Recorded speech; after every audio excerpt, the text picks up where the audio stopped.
How you doing this morning? I'm doing fine. How about yourself? I'm doing good. Introduce yourself to the people. My name is Philip Thomas. I'm here in Austin, Texas. I was incarcerated from 91 to 97.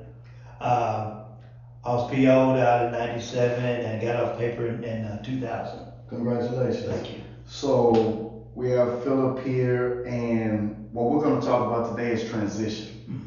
And so let's go. When I was coming out of TDCJ, I went through the changes class, but by that time it was only a week long. And getting out, they really didn't basically had a mindset, for an inmate when getting out. We still had that same reprobated inmate mind. What I'm looking at as far as new changes for you men and women who are coming out is get your mindset. If you're a year, 2 years getting out, don't think that you're an ex-offender. Think of yourself as a free person trying to reestablish your life. Meaning you looking for the jobs that you want to look for, your housing, getting back with your family. But most of all, you have to be selfish. Now, what I mean by being selfish, you have to be selfish with yourself. It's all about you now, trying to find something that's best for you. What's best for you is as far as education, getting your finances together. Who do you need to talk to? With me, what that worked for me, I got in contact with the Goodwill. I got in contact with the Texas Workforce. They in turn, as far as getting transitioning to the various housing. Sure enough, your PO is going to help you get into a place to where you're when you get there. But the first thing that's going to come to mind is, how am I going to pay my rent? Don't worry about that. That's going to fall into place. Right now, you need to get you together. What's going to be best for you? What are the things you do? What are the tools you're going to need as far as clothing, interview? But what I'm trying to get focused in, the POs need to sit down with the individuals as far as, hey, you're back in the world, you did your time. Don't think of yourself as an ex-offender. Don't think of it as ex-inmate. You're going to be a productive member of society. So we need to have classes. There should be classes out there. What I would like to see is a month-long class. If you've been locked up anywhere, I don't care if it was 2 years to 20 years, you have to get yourself established back into society, to get yourself back into the mainstream of society. So doing that is, let's have a class to where you get out. What is it that, say for example, what do Philip Thomas want? What do Philip Thomas gonna need out there? What do the Philip Thomas need as far as getting themselves together, as far as getting a good job, staying gainfully employed? Get all that, say sell it, throw that out. The jail lingo, the prison lingo has to go. Start getting yourself together. Say, hey, how am I going to really to where when you go into the job interview, you know slouch, have the old, hey, I'm in the cell. No, these are the classes that we need to find. Somebody's going to come in and say, hey, we're going to help these guys out. We're going to help these young men, help these young women out, where they can sit back and reestablish themselves. Hey, help me help you, in other words. Meaning, medically. Is there anything that's going to prevent you? Because there's going to be barriers out there. First of all, you've been locked up. Second of all, your age when you come out. Third of all, your attitude. So let me say this, because I've heard a lot. Number one, what I'm hearing Philip say is, before we get out, we need to make an adjustment in our mind. Yes. And the number one adjustment we need to make in our mind is, we are no longer incarcerated. Mm-hmm. So what that looks like, I'm not making fun of anybody, but what that looks like is, we don't have to be aggressive in everything we do. Right. Meaning, so many times when people first transition out of incarceration, because we had to adjust in incarceration. literally meaning whatever face you put on, whatever mannerisms you carry, you weren't walking up and down the halls of the penitentiary. How you doing, sir? My name is Sean. You're not doing that. So normally you're looking at people, and when I say looking at people, you're not upset, but you're just looking like, okay, you there, I'm here. We need to make an adjustment before we get out, because that can not only intimidate people that see us, but it can stop people from coming up to help us. Exactly. Number two, what I heard Philip say is, when your family, when parole officers, when anyone asks you what you need, what most people, I need food, clothes, housing. Those three. Philip is also saying, before you get there with the food, clothes, housing, what do you need mentally? What do you need medically? And you have time to think about these things. Am I right so far? Yes, sir. Now, when you hit the ground, and I'm acknowledging everybody needs food, clothing, housing. Parole, to a certain extent, is going to give you, and they gave me a little bit of information. And that's what when Philip made it said, hey, that's going to take care of itself. You're not going to make parole unless you have an address. Yes, exactly. And so to a certain extent, there's going to be food and housing. We'll get the clothing. And so I've written a curriculum just because I experienced a little bit of what Philip experienced, meaning people will try to help. They'll come up and they'll be like, hey man, I have this for you, your family, like I have this for you. But very few people are going to ask you, what do you need? Right.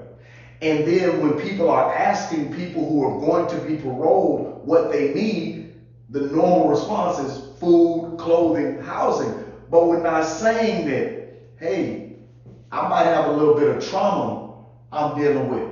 There are a lot of people who get out on parole who don't realize the impact that incarceration has had on them. So one thing you want to make sure that you share with your PO, I need to, if it's you or somebody else, I need to be able to ask some questions. Yes. And most parole officers are super busy. So what you're going to tell somebody besides food, clothing, shelter is, I need somebody I can ask some questions. See, come on. I'm looking at in the military when you come back from deployment, they debrief you. They sit back, they say, hey, look here, you've been out here, you've been at basically when you continue to use in the war. So come back and have your parole officer, or at this one saying, have the classes where you can debrief. Did everybody catch that? We talking to you. It is your responsibility, and please listen when we're saying, find some classes.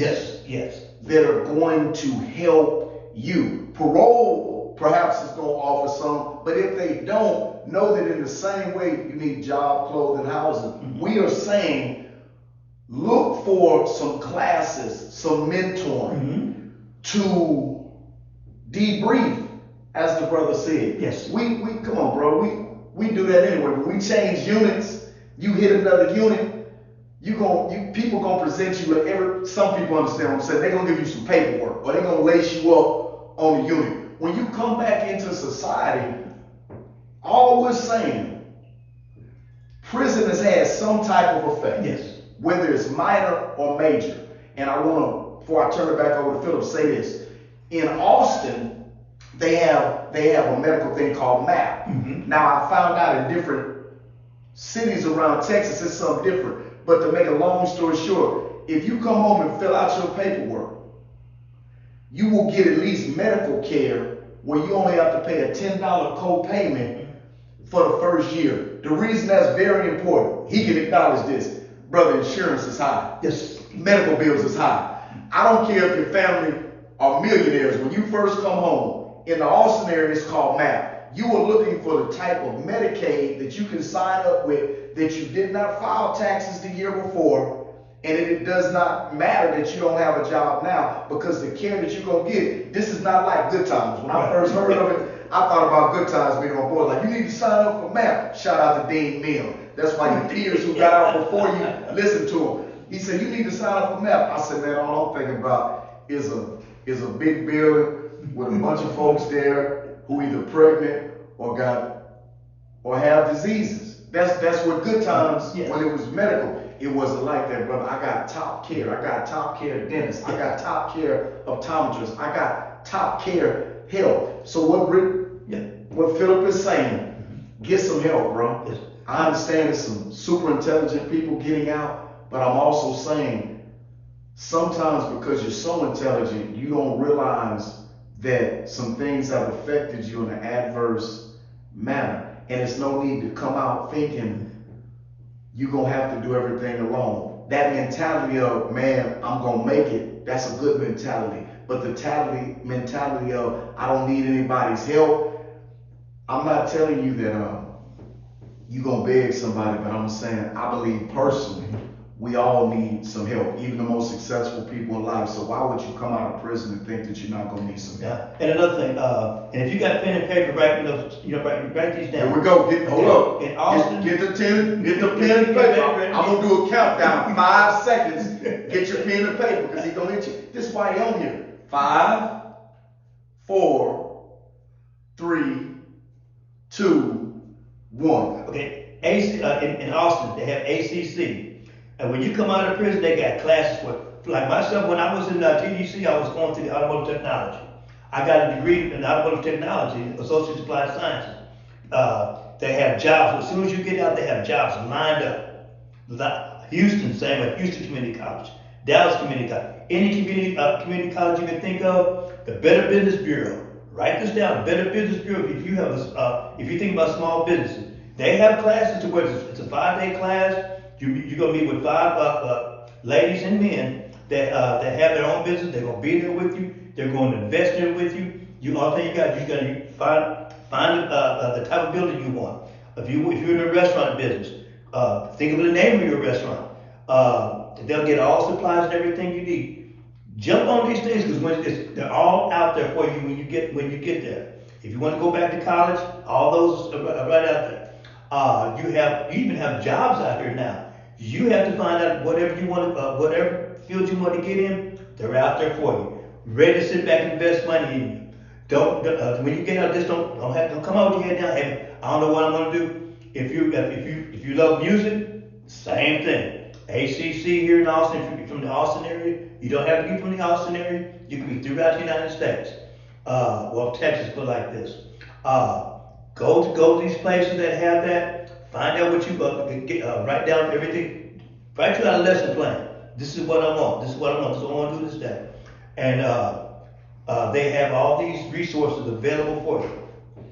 So when he's speaking about the community colleges, those are all over Texas. From my viewpoint, when I thought about a community college, I really didn't know what they offered. And simply put, Texas Workforce Commission and community colleges across Texas have programs, they have resources that they are trying their best to expose people who are coming out of prison to. So I'm going to repeat that. Community colleges and Texas Workforce Commission, wherever you go, tap into those, they can help. Now, there's something else that I discovered.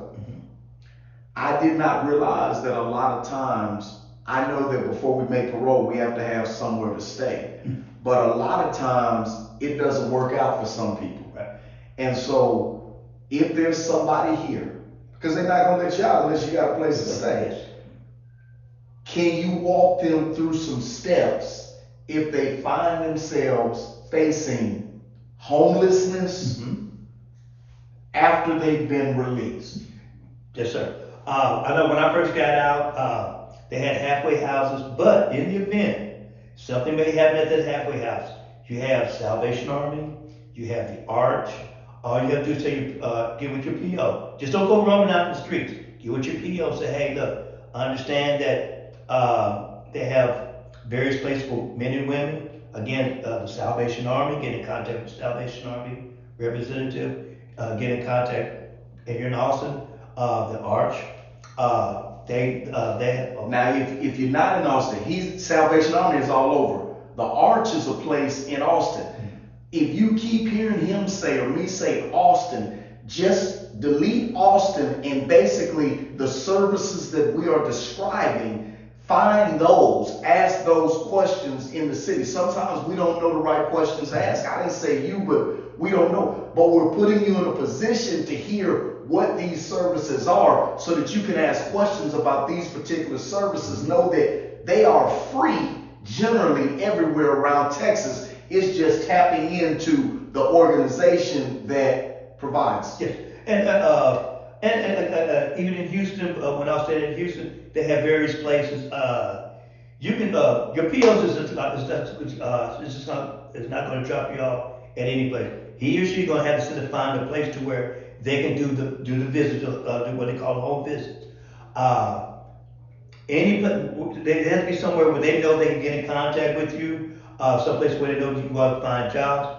I left when I left Houston. I moved to Austin. So forgive me if I keep saying Austin all the time, but just to give you an understanding, these shelters are available to you.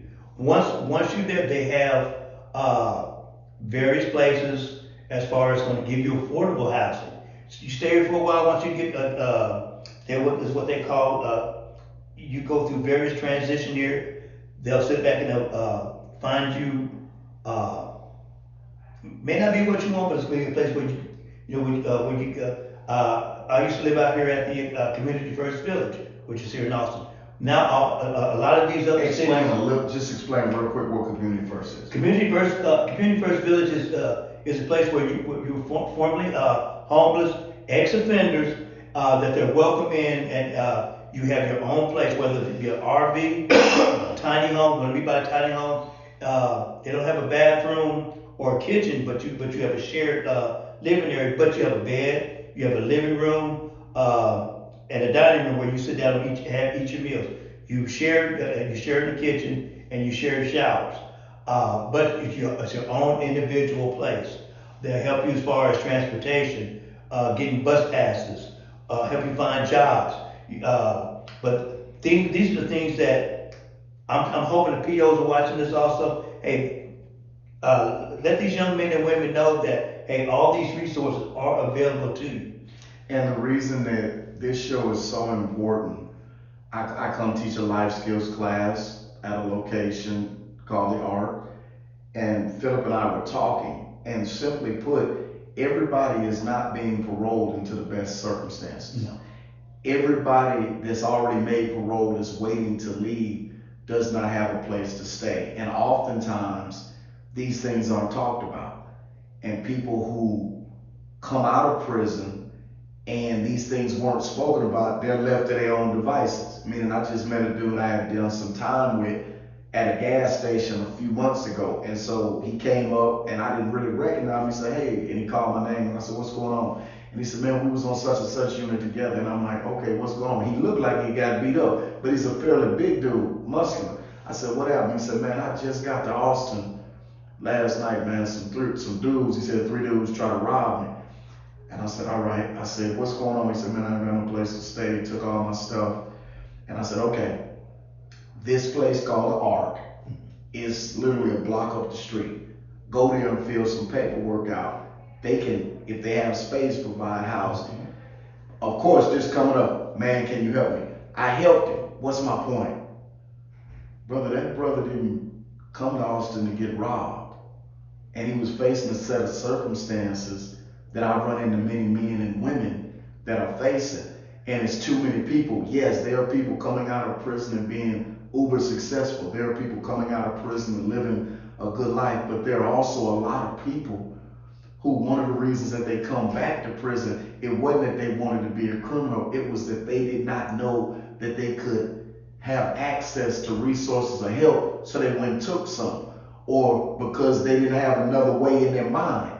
You know, people always say we have choices. We have choices, but the way we think about our choices are based on our options. So if I get out of prison, I'm in a halfway house.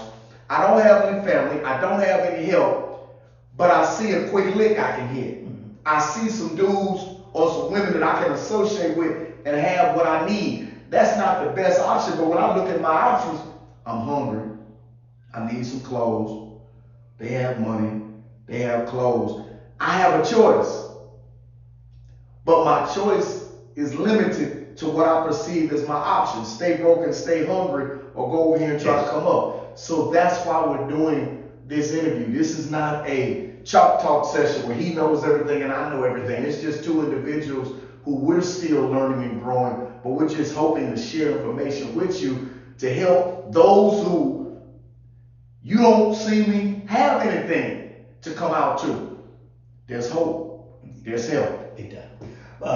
Let me take Sean. It's so funny.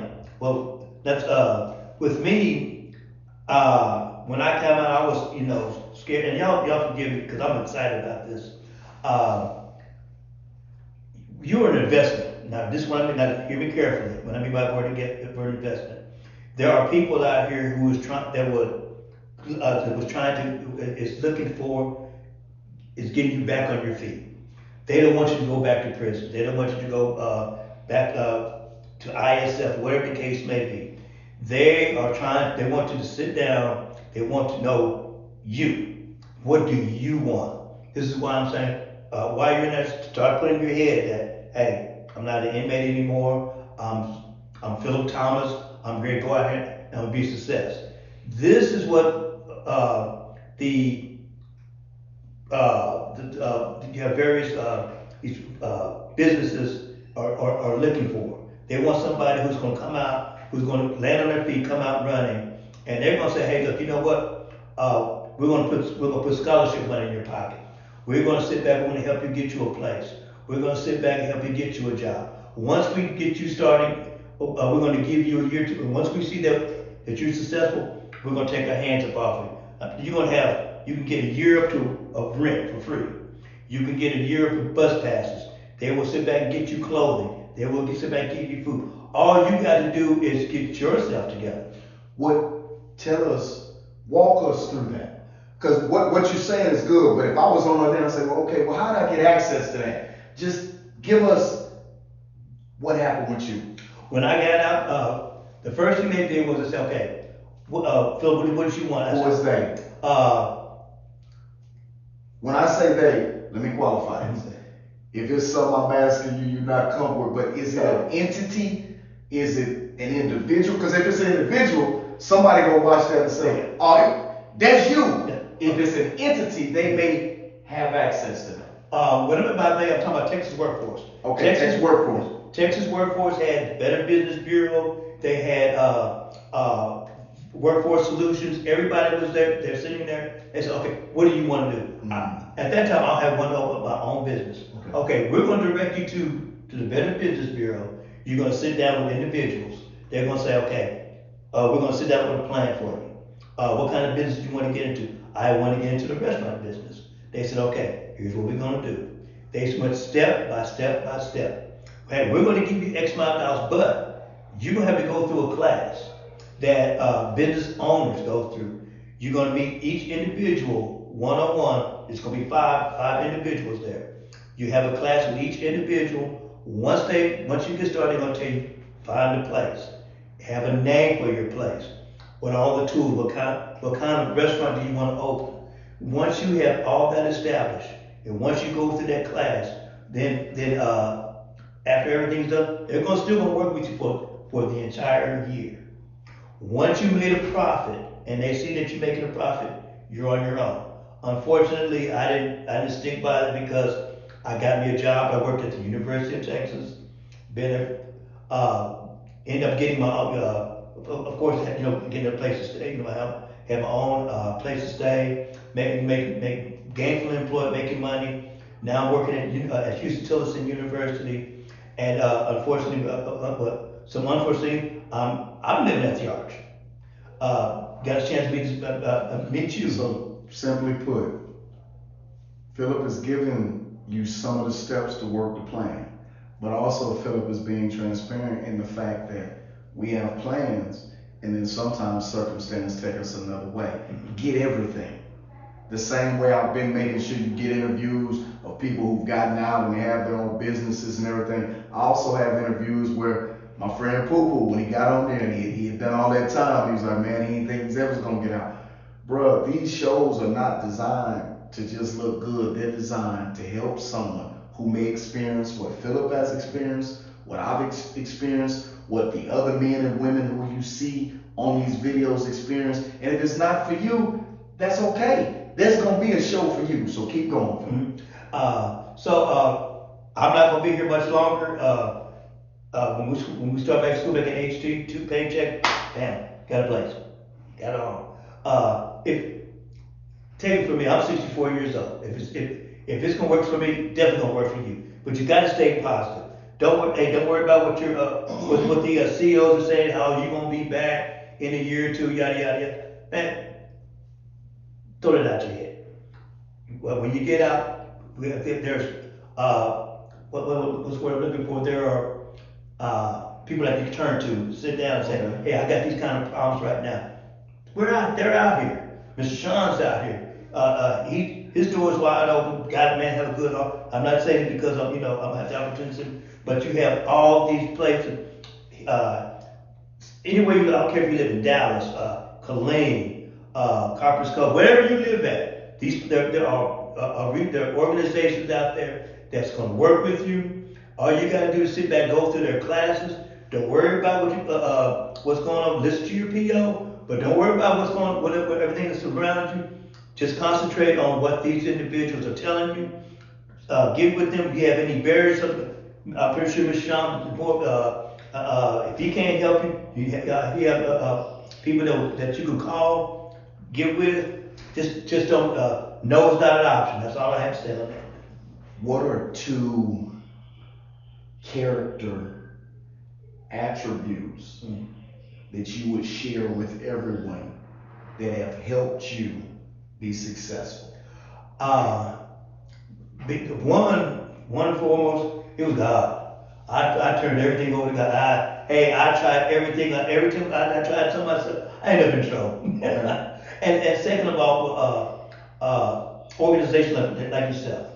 I'm never too big, never too old to sit back and say, hey man, I've tried this. I'm leaning over to a better understanding. Your classes, I'm learning a lot.